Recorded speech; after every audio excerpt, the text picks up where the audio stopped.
What is going on, guys? This is Ben here, bringing you another Clash Royale video. In today's video, really excited for this one because we have some updated balance changes, and these changes will be coming on June 21st. Today is the 17th when I'm making this video, so in 4 days. And there's quite a bit of changes, and I'm actually excited for a few of them because the meta's been getting stale with always seeing like Hog Riders and Royal Giants like pretty much dominating everything. So hopefully these balance changes will kind of mix it up a little bit and like kind of refresh like the meta or change the meta a little bit so we don't see the same thing over and over and over again. But I'm going to show you guys some replays, and then later on I'll do some live attacks with the battle deck that I'm using, which is actually the #1 player's battle deck with the miner and the minion horde and stuff like that. But I might make a video on that tomorrow. It all depends, guys. But okay, that's not what you're here for. You're here for these balance changes. And also, I want to say, like, if you guys think there's anything else that would need to be addressed that they maybe missed or anything like that, let me know in the comments. I'll give you my thoughts just from my personal opinion. If you disagree, that's fine. Just let me know in the comments. Make sure to leave a like if you guys enjoy these news videos. But okay, first one up is like one that I'm super happy about because it's one that you would expect out of 2 cards, but it's only on this one. The Hog Rider's damage is decreased by 6%, which I'm really stoked for because literally like it feels like 90% of the time, 90% of the battles that currently in my arenas that I play against is Hog Riders. The Hog Rider is such like a easy card to get tower damage on, and then he's just so strong. So his damage decreased by 6%. 6% isn't a whole lot, but it could be the difference between him getting that last swing to take the towers and stuff like that. So it could easily turn the tides. I still think he'll be very good choice for people to pick and or people to use and play. But I don't think he's gonna be like the top choice. Maybe I think with that, maybe the Royal Giant will probably be, because it's the Hog Rider Royal Giant. Really, is like those are the 2 cards that you see like all the time, pretty much. But this is the next, so I'm excited for the Hog Rider change. Maybe it'll like deter people from using him all the time and stuff like that. But the next one is one that I didn't really expect, but I can understand it. The Prince's damage is increased by 9%, so he's gonna get a buff. Like he's really strong early in the early arenas and the early and mid arenas, like it says. Oh yeah, by the way, if you guys want to read this full post for yourself, I'll leave a link in the description to this full post so you can read the changes over and everything. But like the Prince is really good early on in the game because you don't have enough cards to counter him, but as like you rank up, he's not as strong later on in the game. So that's kind of like what they're going off of, but they're giving him an damage increase of 9%.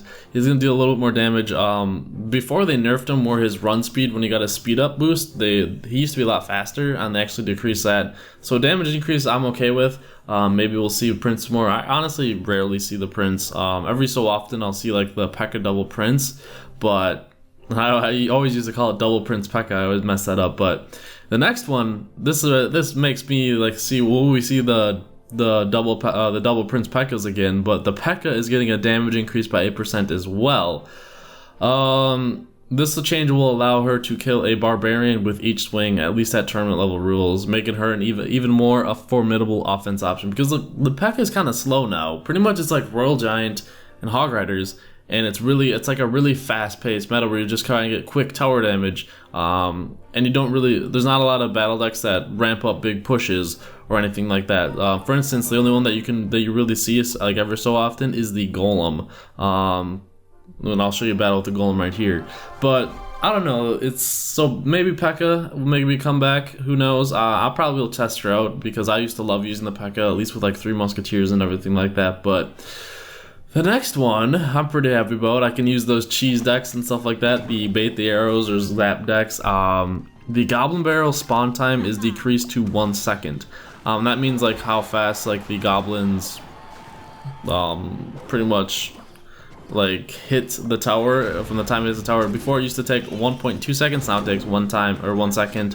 So the 0.2 seconds will give people a little bit less time to react or have to be a little bit quicker and make a decision, and maybe you'll be able to like throw more people off with the arrow. So I'm excited for that one because, as you guys know, I like to make the cheese decks or the troll decks a little bit with those, like the Goblin Barrel, Minion Horde, Princess, and it's just fun times. But other than that, this one I'm kind of scared for these ones If you guys remember a time not too long ago, like what, 2 months ago, pretty much, and then the month before that, the Expo, and the, well, pretty much like 2 months ago or a month and a half ago, I don't even know, the mortar, I say 2 months ago, the mortar was dominant in the meta.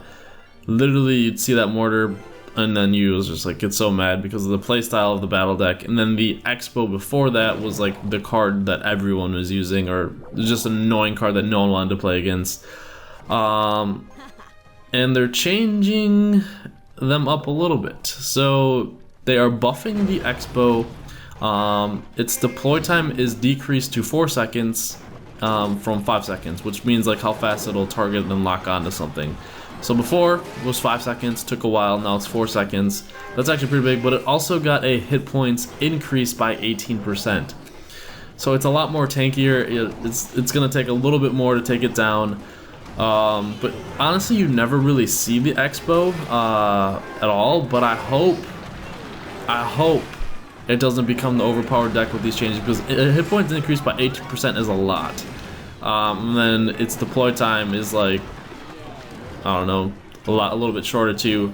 The big thing that they changed though was like its little range with the Expo, so maybe, hopefully it's still not played a lot. And then the same thing with the mortar.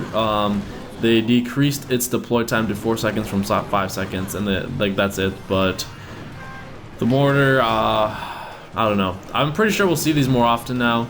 Some people are gonna go back to their beloved annoying battle decks, but it's whatever.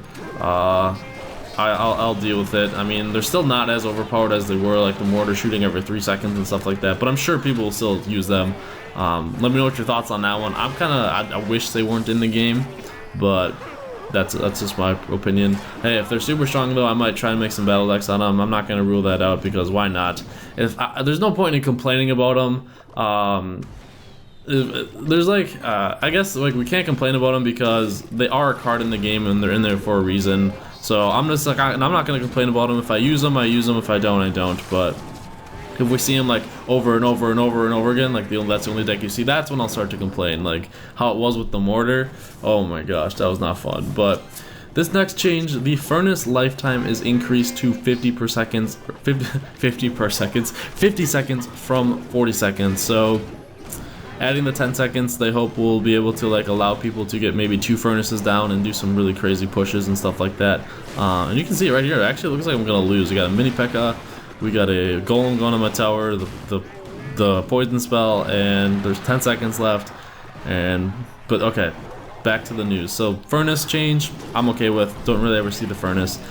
This one, I'm really happy about, because the guards, I really like using the guards, but they're good for stopping like single target damages. So maybe people will start moving to single target damages, and these would be good against good against Expos and mortars too. Well, more mortars, because Expos would shred through them. But the guards, they remove the pushback effect when the guards like lose their shields. Like, you know how like if they lost a shield, they like get pushed back. Now that doesn't happen, so they can actually like still hit and stuff like that. So I'm excited for that one. This next one is a little interesting. As you guys can see though, I got the 3 giant chests. Just need 1 more for that video. That's the reason why I'm not opening them.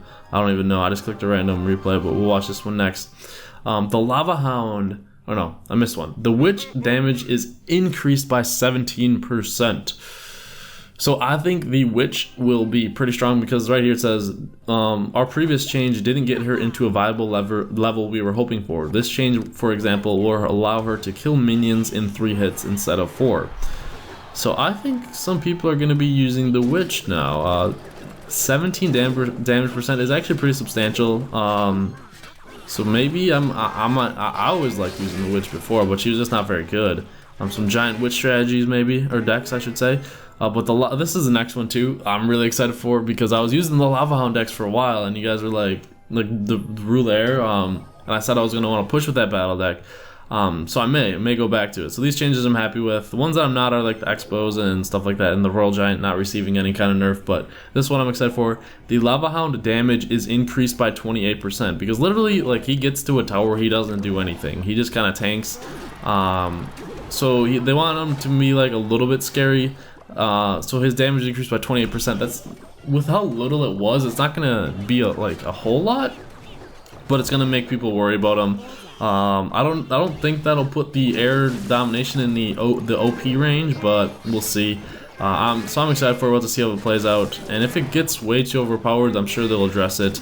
But I don't see it being too much of a problem, because like right when the lava came out, everyone was so scared of air being like unstoppable, and now like you rarely ever see it. So we'll see how it goes. And then this one is kind of interesting. The 1 elixir cost skeletons, they only spawn 3 now. They used to spawn 4, but they only will spawn 3 now. They said they offered too much value for their distraction at only a 1 elixir cost. So those skeletons, we'll only have 3 of them when they spawn and everything like that. But next up, the cannon hit points is decreased by 8%, and then the Tesla hit points are increased by 8%. So they're still trying to push the cannon Tesla debate. Right now, pretty much as always, I haven't even seen a Tesla since the last patch, I'm pretty sure. So it's like all cannon right now, and they're trying to swing it where it's like it's a viable option to either use the Tesla or the cannon. So we'll see how that goes. Those are all the balance changes. Let me know what you guys think, if there's something they missed. I personally think they missed like nerfing the Royal Giant a little bit, be like damage or something, because he's literally seen like all the time. But that's just my opinion. Let me know if you guys agree with everything in here, or if you don't agree, like the X-bows and the mortars. Who knows? So that's it for the balance changes. I'm actually gonna, after this replay, I'll do one live battle. I'm just gonna fast forward this because the time is gonna be up and I'm gonna get the victory. So there we go. All right, we'll do one live battle here though. I'm gonna hit OK. Try to get with this battle. Like, let's go, boys and girls. So we're going up against level 11 Prophecy. Not bad. Okay, good. I didn't know if I had the right deck selected or not. So we're gonna, if he doesn't drop anything, we're gonna start with the elixir collector right here. I love when people drop their princess like that, because I can just drop mine up here. Then though they will destroy each other, but I will get tower damage for it if she gets her shot off, which she did. And this guy is running the double princes already. So he's using the double princes before the update. Okay. And he missed his zap on my minion horde. If he has arrows, I'm gonna cry. I'll zap the tower so the tower actually starts targeting my whatever it's called. And we're getting good tower damage that are down. If he's just gonna let him, okay, he's just gonna take the tower damage. So maybe we can possibly go for a 3 crown if I really need to. And I have my spirit goblins for that prince. Did this guy stop playing or something? He's been sitting at 10 elixir for a very long time. Yeah, I'm pretty sure he stopped playing, because we stopped his push, or his phone disconnected or something. So we're just gonna finish this one off and get into another live battle. I wanted to see if he's running the Pekka double prince. Oh, did I miss my zap? Whatever. All right, so easy 3 crown. Take the silver chest. All right, what was he using? Yeah, he was doing the double prince Pekka. All right, this is gonna be a little bit tougher of a battle. This guy's got 4,381 trophies. That's a lot more than me right now, I think. I'm only at like 4,200, so if we win, we'll get a ton of trophies. Start off with the elixir collector. He's starting off with a cannon. I'm actually really fine with that, because I don't really need to drop anything just yet. With the mortar already, bro?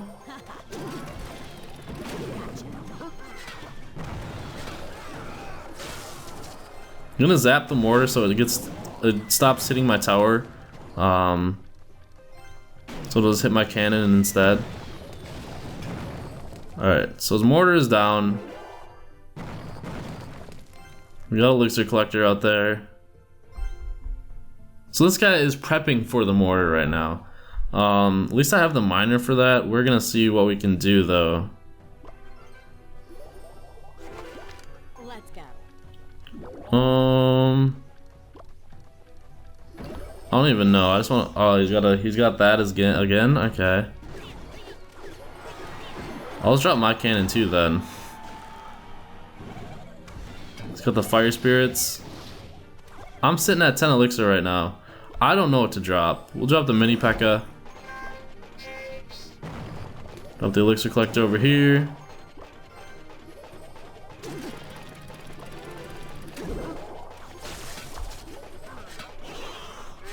It's got those barbs though.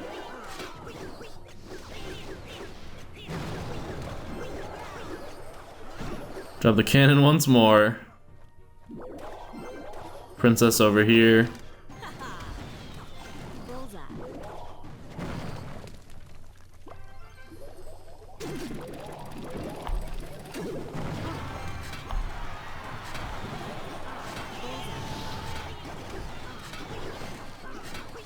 Holy minions, dude.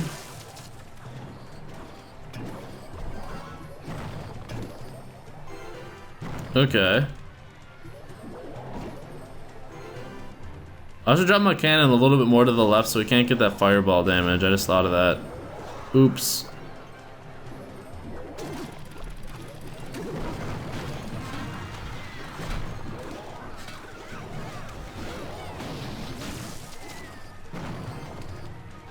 The mortar needs to get off my tower, bro.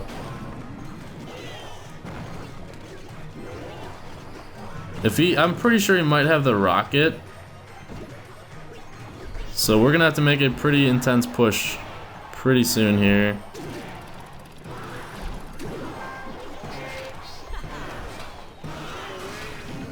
So it's these barbarians though.